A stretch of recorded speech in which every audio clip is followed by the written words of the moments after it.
Hello and welcome to Mediumship Matters with me, Hannah Macintyre. How are you doing? Such an interesting 24 hours for me, being completely triggered by that voice of doom inside of me, telling me that my demonstration wasn't good enough to share, etc., etc. And I think it's important to talk about that. I want to be honest. That's the whole point for me of this podcast, is being honest, is sharing it, warts and all. But it doesn't mean that I find it easy to do that. And it doesn't mean that I don't get triggered afterwards with all the shoulda, woulda, couldas. So one of the things that I wanted to talk to you today about was sort of the experience going forward and things to expect when you are a medium. And part of that was started by this week reading for somebody and giving them a message from the spirit world through the cards that I know they didn't want to hear, and I know wasn't a reflection of what they wanted. And the difficulty in that, because it's easy to think that doing a good job, in inverted commas, for the spirit world is everybody loving everything you say, you loving everything you say, this amazing flow of energy, and wahoo, we're cooking on gas, here we go. And actually, sometimes doing a good job for the spirit world is saying things to people that they don't want to hear. Now, this is, I'm not talking here about things like health complaints and stuff like that, because you guys know, I have a real issue with people. I mean, legally, we're not allowed to do it in the UK anyway, but I always think a health complaint's an interesting one. Now, of course, for some people, it will be necessary to have it acknowledged, and I'm not saying never mention anything, but also for some people, if you say to them, I'm feeling something around my tummy here, can you feel that? Oh, I think you might want to get that checked. That in itself, if we talk about law of attraction and creation, can create health problems for people. So you have to be very careful. What I'm talking about here is, in particular, I think this comes up in love readings. So you have somebody that wants to know when they are going to meet the one. And the problem for that is twofold. Number one, I don't believe that there is just one. I think we come here to work with different energies, different people for different experiences and different growth. And although I do believe in love, I believe in a thing called love. I don't believe in there's you and there's me and we're two halves of a whole and that's all we were ever meant to be. Because I think people change, and as you know, I'm a big believer in free will and choice. And there have been many times in the past 20 years that I've been with my husband, 20 years, where I think either of us could cheerfully have buried the other one under the patio and gone on to live a life that was fulfilling and happy. And that doesn't mean that we don't love each other. It's just relationships are challenging. And sometimes you can stick it out and sometimes you are just completely done and you can't. But this idea that then the first person wasn't the right person for you and your second marriage is the right person for you, I think is incorrect. Because I think you have to go through the process with the first person to become who you need to be for the second person. And sometimes you might do what my husband and I have done, is manage to just about hold on together and cling together to the wreckage of the ship, but have grown together. And there's nothing right or wrong there. And what happens is we have this idea, this fairy tale that's out there, where there is going to be this beautiful Prince Charming, Princess Charming, whatever charming, and they're going to come in and make you feel complete and make you feel whole. And of course, the spiritual journey is not like that. They're not going to come in and fix you. And the biggest irony being, if you want to attract somebody that's going to bring you all of the things that you want into your life, you're the one that has to get yourself into the right frequency of energy in order to attract them. It's not that they will come and you will rise together. It's that you need to rise and then they will be an energetic match to you. So it's always a challenge as somebody that does readings and wanting to be truthful always. When you get somebody that just wants you to tell them who their soulmate is, what happens if your soulmate is your sibling? What happens if your soulmate is your best friend that you sat down the pub with and had a good chinwag and answered all of the questions that were driving you mad? What happens if your soulmate is your dog? What happens if you haven't got one soulmate, but you have in fact got 100? Has anyone ever had one of those I can draw your soulmate readings? I keep thinking about getting one just for kicks, just to see. I mean, it would be hilarious if it drew my husband, wouldn't it? But it's just such an interesting thing. We limit, again, this is humans limiting. And it's really hard as a sitter when you want to be told that that person that's treating you like poop on a stick and not caring for you and not loving you and not honouring you, when you really want to be told that they are the one for you. That's really hard. And equally, it's really, really hard when you are the medium and you can feel that person's need and their desire for the answer, which is stick it out. He does love you really. Even though he's off with somebody else, he will realise what he's missing and he will come back and you will be validated. When all you are hearing from the spirit world and all the cards are saying are self-worth, self-love, they've got to do the work. And you know they don't want to do the work. And that's true of so many things, I think, spiritually.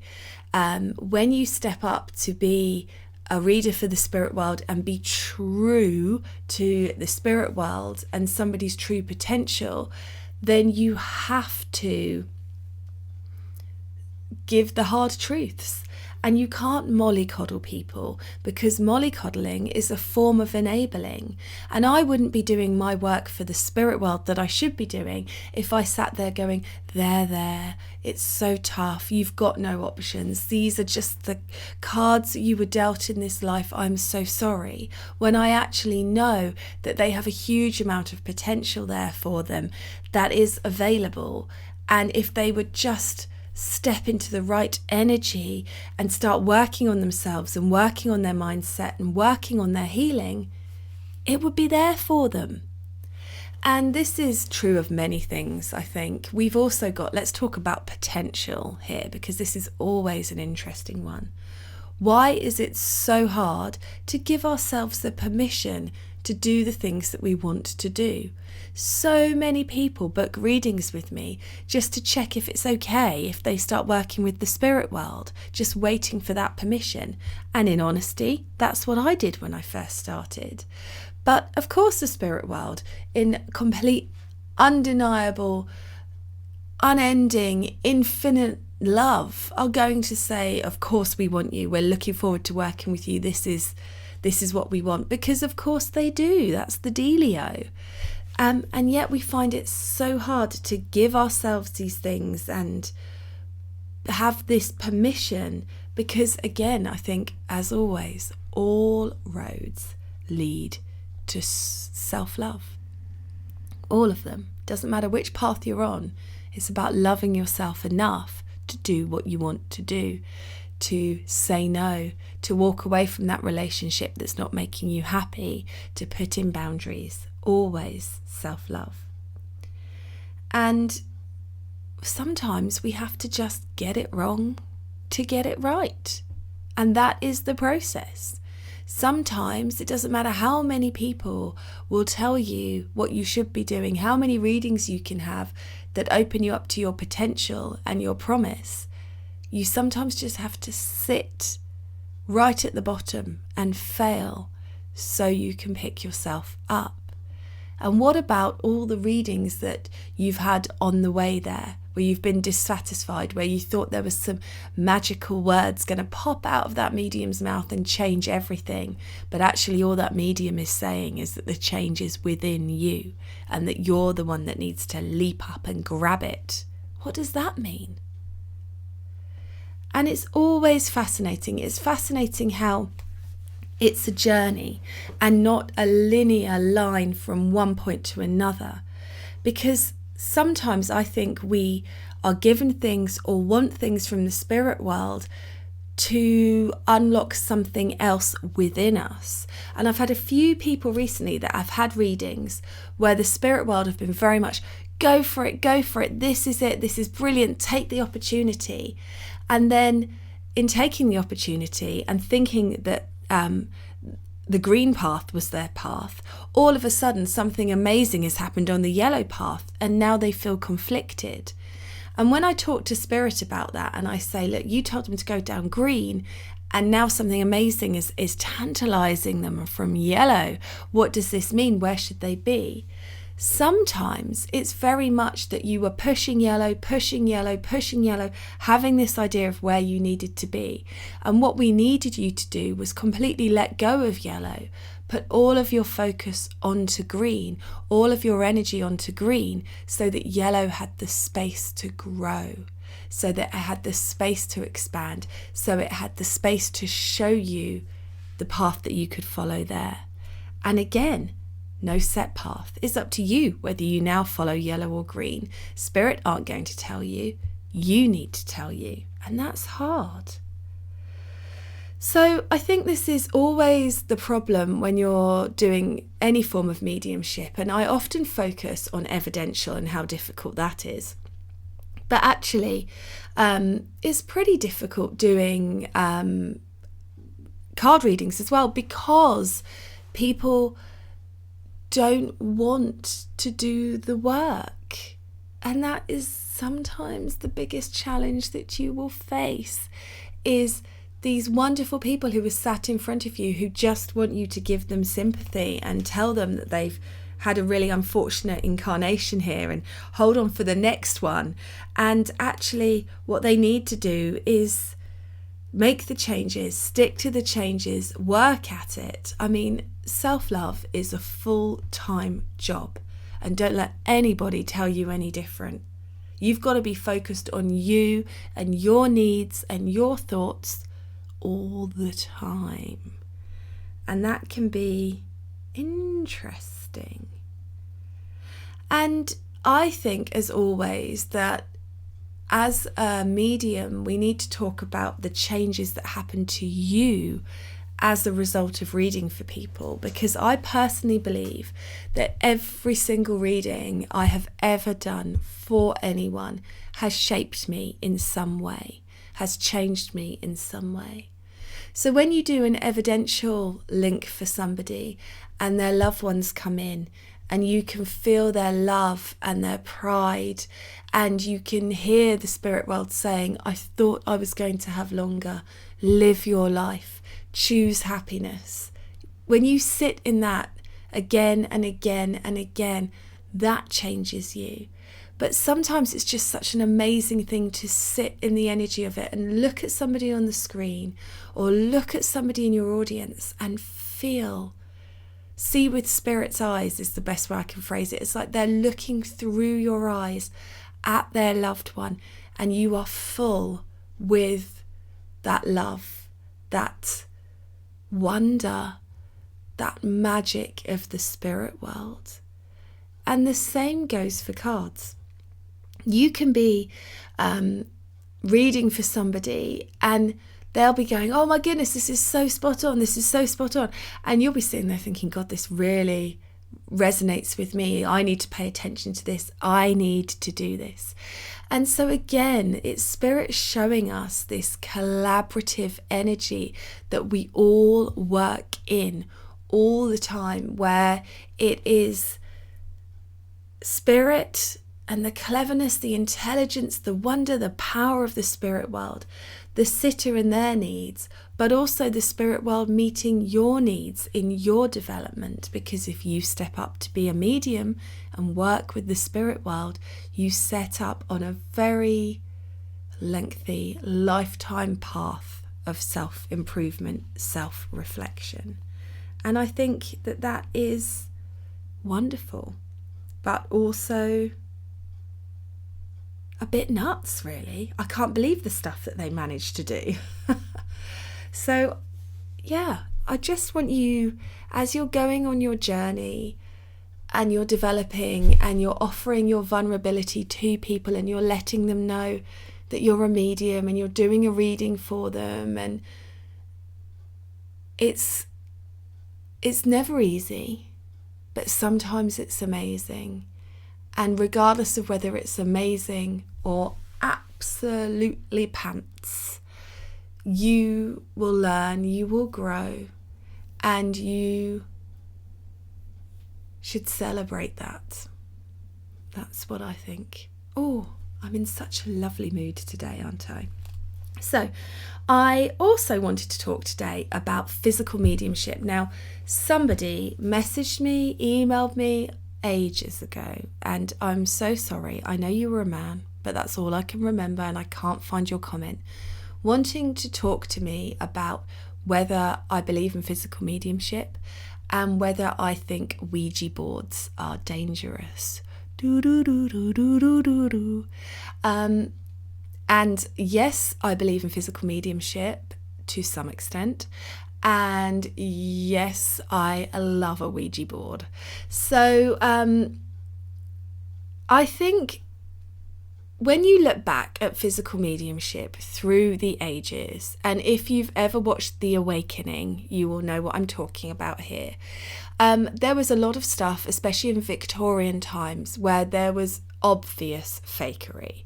It only takes a short amount of browsing on the internet to see somebody with a piece of cloth hanging from their nose that is supposed to be ectoplasm, or some trickery with a camera where it looks like a spirit is stood beside them.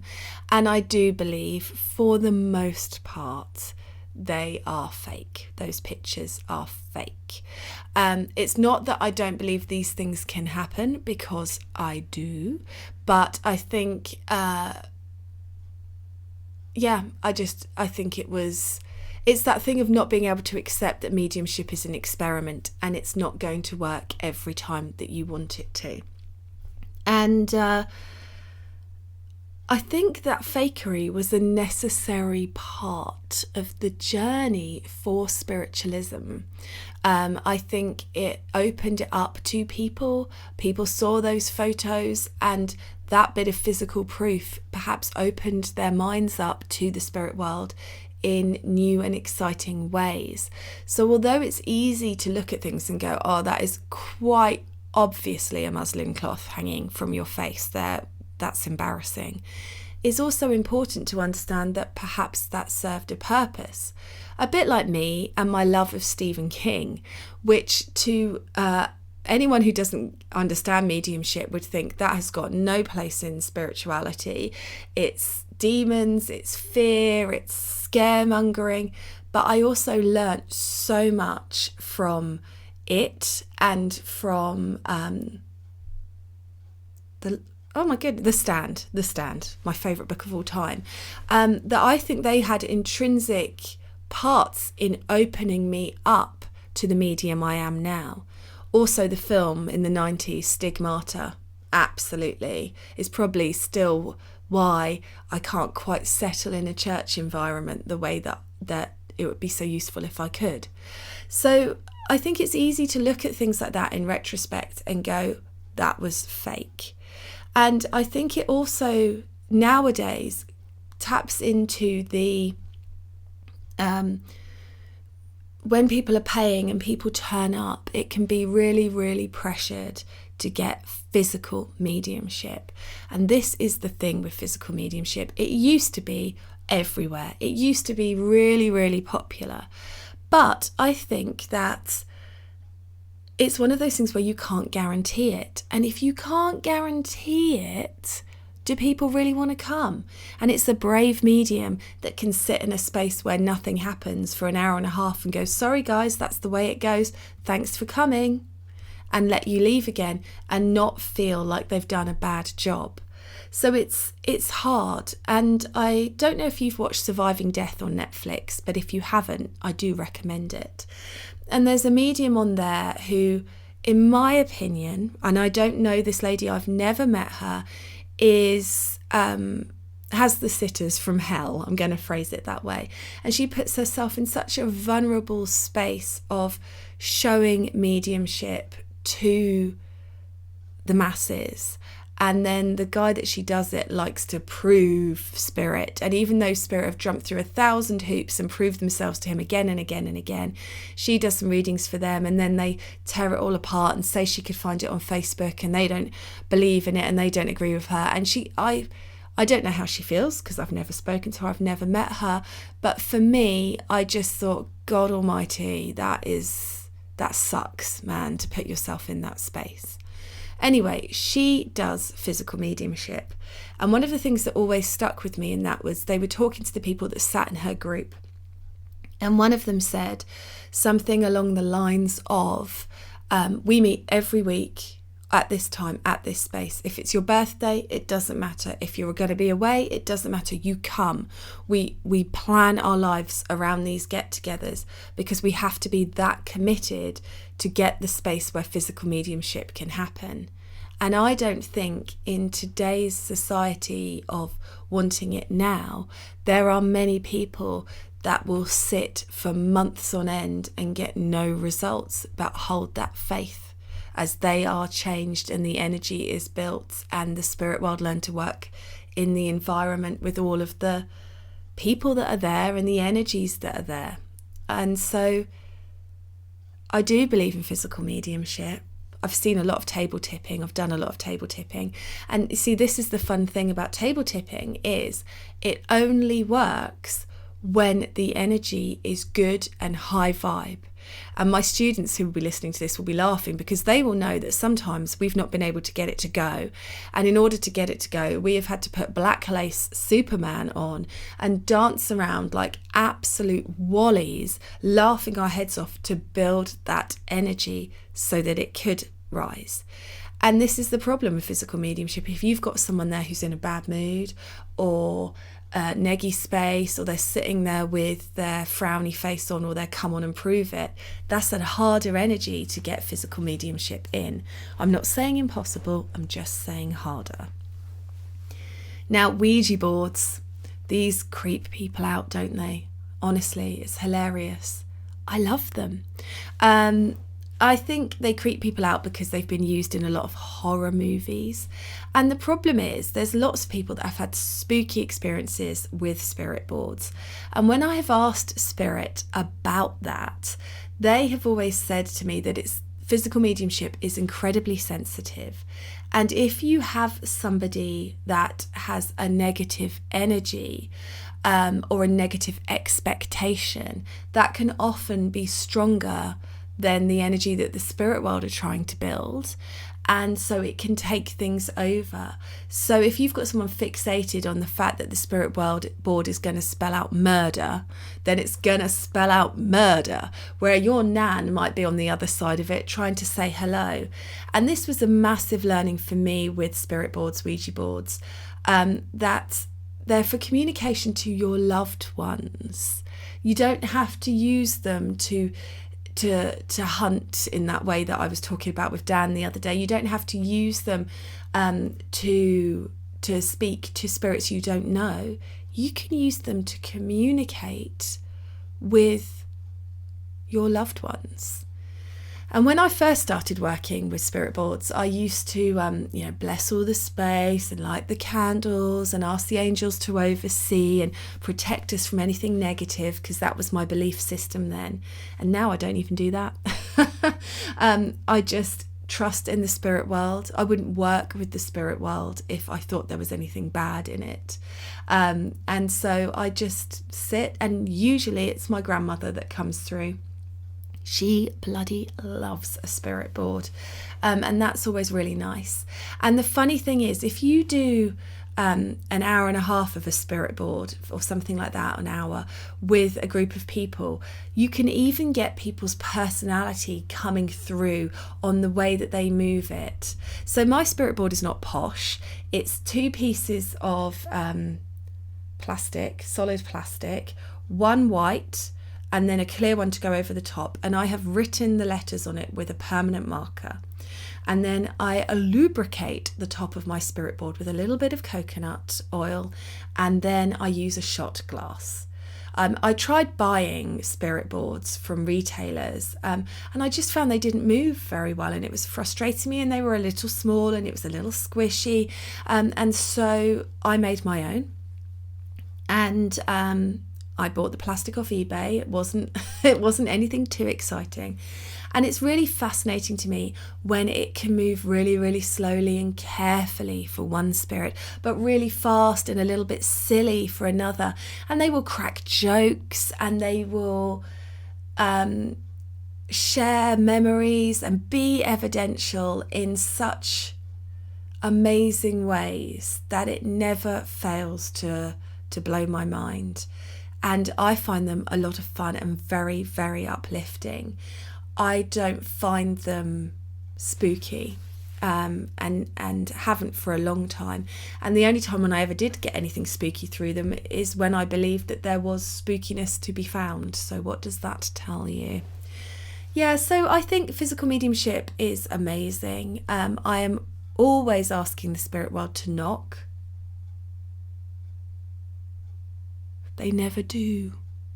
And I think that might be because I would literally lay an egg and you would hear me make a funny noise like a chicken that's been stood on if they did on my podcast. But I would love it. But I also wouldn't. But I would love it. But I also wouldn't. My friend Abby and I, she had a spirit box and an EMF meter, I think that's what they're called, and it was hilarious. I live opposite a graveyard, and we went round that graveyard at night going, is there anybody there? Is there anybody there? And there was nothing, absolutely nothing. But when we came back to my house, her grandfather came through on it, and I used to call him Disco Grandad because the lights on the EMF, he used to love to make them flash like it was a disco. And that was just amazing for him to come through that way, and really validating for us. And shout out to Sammy, who at AFC, we had great fun with a spirit box and some really evidential stuff from the spirit box.